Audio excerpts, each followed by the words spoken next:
ভাৰতত সোমাব নোৱাৰে তাৰ কাৰণে আমি আৰু অধিক প্ৰচেষ্টা ল'ব বিচাৰিছো আৰু এই শৃংখলাৰ এটা পৰ্যায় হিচাপে অসমত আধাৰ কাৰ্ড প্ৰদান কৰাৰ ব্যৱস্থাটো আজি কেবিনেটে খুব কঠোৰ কটকটীয়া কৰাৰ বাবে সিদ্ধান্ত গ্ৰহণ কৰিছে। এতিয়াৰ পৰা ৰাজ্য চৰকাৰৰ সাধাৰণ প্ৰশাসন বিভাগে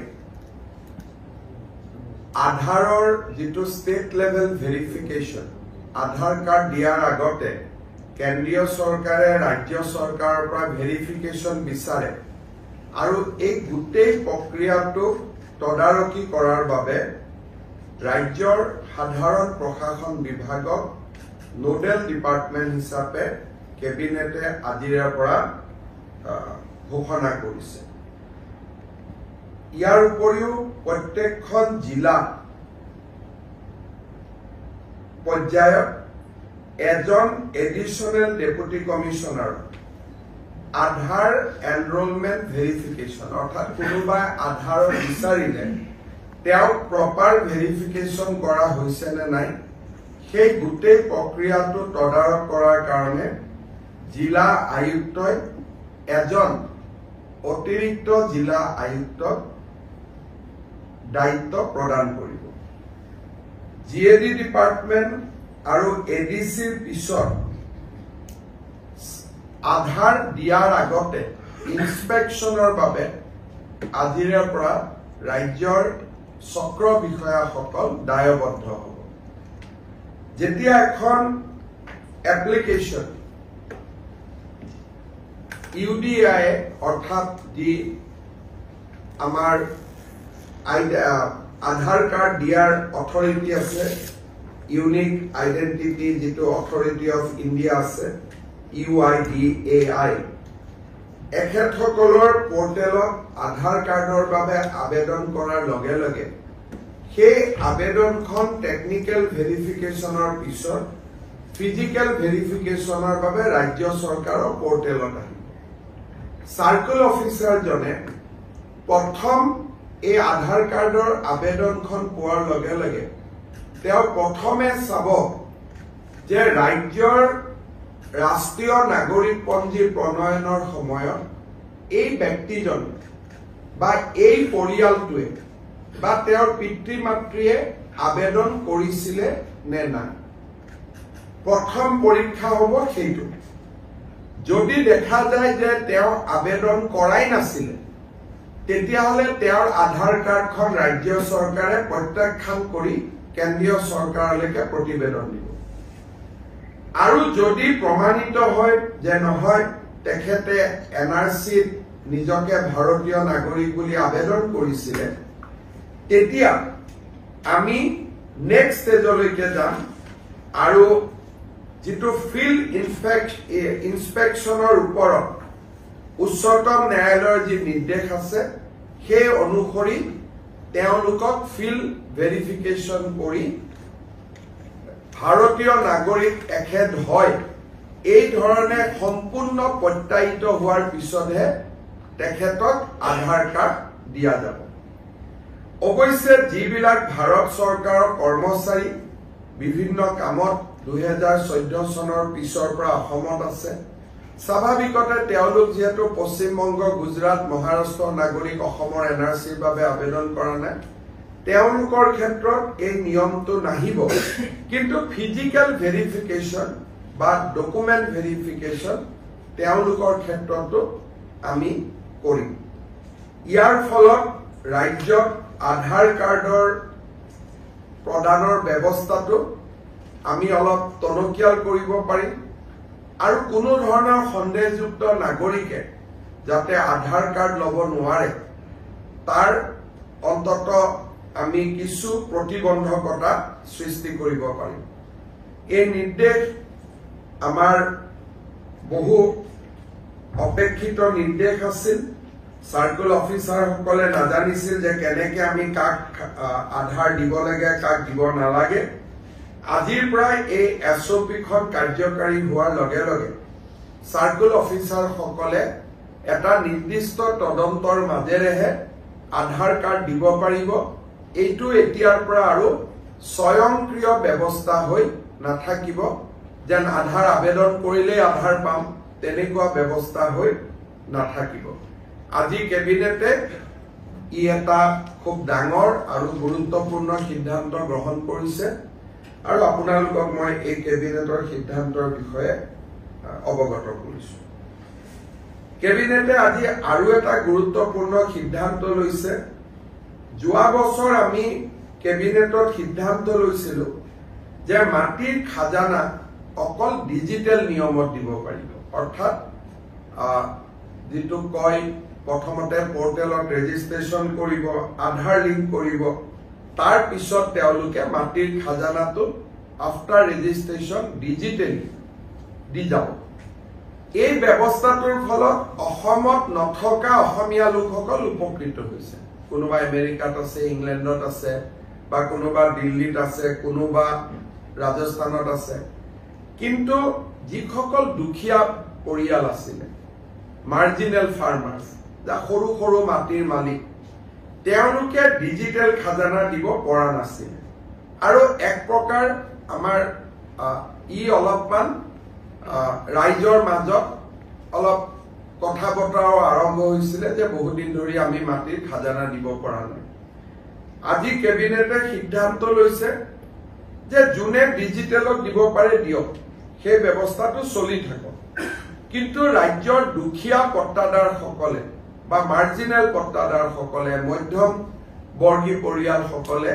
মাটিৰ খাজানা দিওতে যাতে কষ্ট নাপায় আগৰ দৰে মৌজাদাৰে নগদ টকালৈ যে মাটিৰ খাজানা ৰিসিভ দিয়াৰ যেটো ব্যৱস্থা আছিল সেই ব্যৱস্থাও চলি থাকিব অৰ্থাৎ এফালে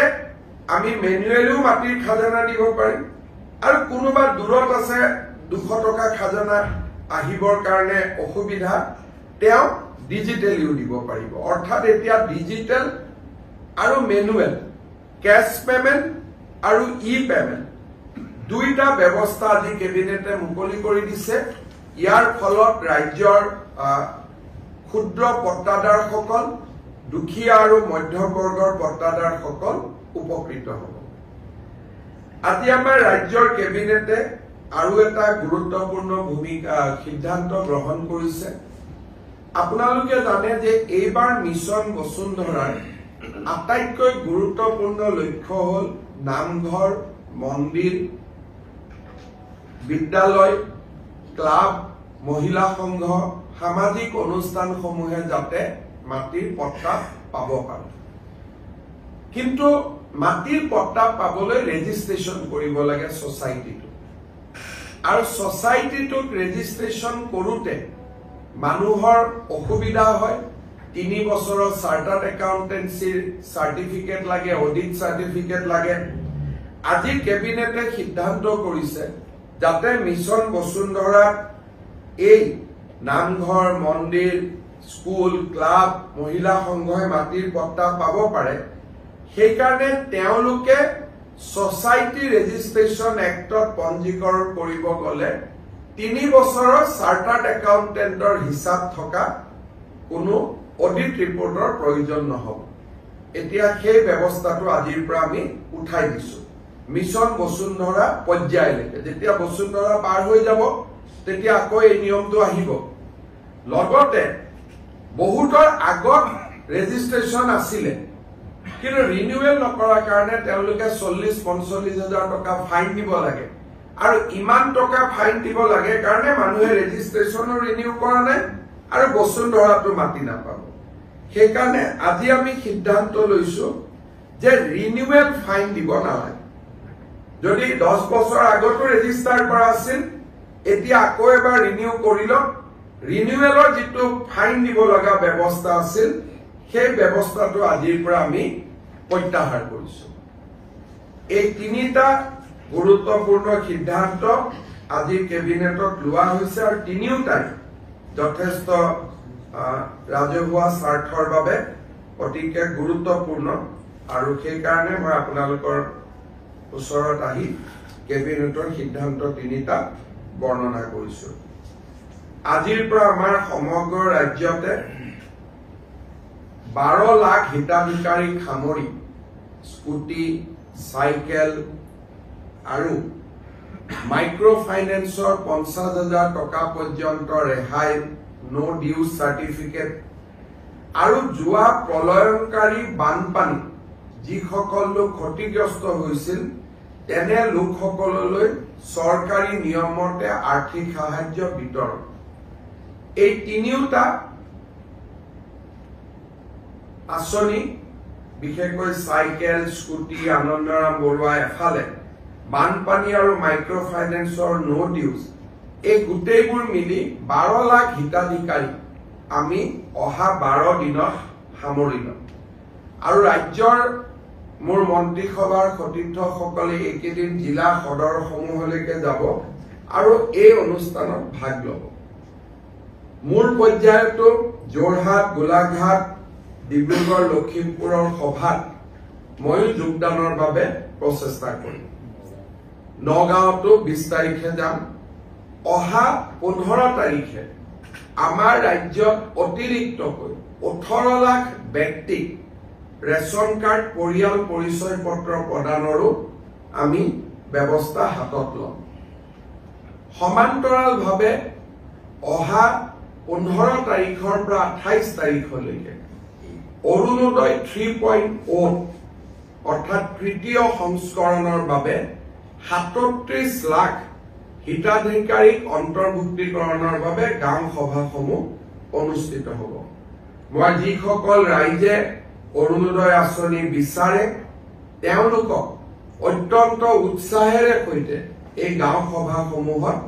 যোগদানৰ বাবে বিনম্ৰ আহ্বান জনাম। আমাৰ প্ৰায় 22 তাৰিখলৈকে 12 দিন 23 তাৰিখলৈকে কাৰ্যসূচী চলিব আৰু ইয়াৰ পিছত আমি অৰুণোদয় সপ্তাহ 15 পৰা 28 তাৰিখলৈকে আমি চলাই যাম বা গাঁও সভা চলাই যাম, যাতে আমি হিতাধিকাৰীসকলৰ নিৰ্বাচনৰ প্ৰক্ৰিয়া এখোজ আগুৱাই লৈ যাব পাৰো। অৱশ্যে 6ষ্ঠ অনুসূচীৰ যিবিলাক জিলা আছে তাত অৰুণোদয় হিতাধিকাৰী নিৰ্বাচনৰ কাম আমি জানুৱাৰী মাহত কৰিম। 16, 17, 18 তাৰিখ তিনিটা দিন মই অসম আৰু ভাৰতত নাথাকিম। ভূটানৰ ৰজাই তেওঁলোকৰ ভূটানৰ নেশ্যনেল ডেত এইবাৰ উপস্থিত থকাৰ বাবে মোক নিমন্ত্ৰণ কৰিছে আৰু সেইবাবে অহা 17 তাৰিখে ভূটানৰ নেশ্যনেল ডেত অংশগ্ৰহণ কৰিবৰ বাবে মই ভূটানলৈ যাম আৰু মোৰ ভূটান যাত্ৰাৰ সময়ত ভূটানৰ সৈতে অসমৰ আৰ্থিক সহযোগিতা বৃদ্ধিৰ বাবে বিশেষকৈ জলসিঞ্চন আঁচনি, খোৱাপানী আঁচনি আৰু ভূটানৰ পৰা শক্তি আহৰণ, পাৱাৰ ছেক্টৰত ভূটানৰ যি হাইডেল পাৱাৰ আছে সেই হাইডেল পাৱাৰ বিলাকৰ পৰা আমি কেনেকৈ উপকৃত হ'ব পাৰিম তাৰ বিষয়ে ভূটান চৰকাৰৰ লগত আমি আলাপ আলোচনা কৰিম। মৌজাদাৰী ব্যৱস্থাটো আমি শক্তিশালী কৰি দিম, যে আগত যেনেকে মৌজাদাৰসকলে টকা লৈ থাকিছিল, খাজানা লৈ থাকিছিল, 30% তেওঁলোকে কমিশ্যন লয়, 70% চৰকাৰক জমা দিয়ে। পুৰণা ব্যৱস্থালৈ আজিৰ পৰা আমি আকৌ ঘূৰি গলো। কিন্তু সমান্তৰালভাৱে কোনোবাই যদি ডিজিটেলিও পেমেন্ট কৰে তথাপিতো 30% কমিশ্যন মৌজাদাৰসকলে পাই থাকিব। আৰু কবাত তহচিলদাৰ আছে, তহচিলদাৰতো 100% চৰকাৰক খাজানা দিব লাগে। মোটামুটি আমি খাজানা সংগ্ৰহৰ পুৰণা নীতিটোলৈকেও গলো আৰু ডিষ্টেন্সত থকা লোকৰ সুবিধাৰ কাৰণে ই খাজানাটো ৰাখিলো, দুইটা আমি মুকলি কৰি ৰাখিলো।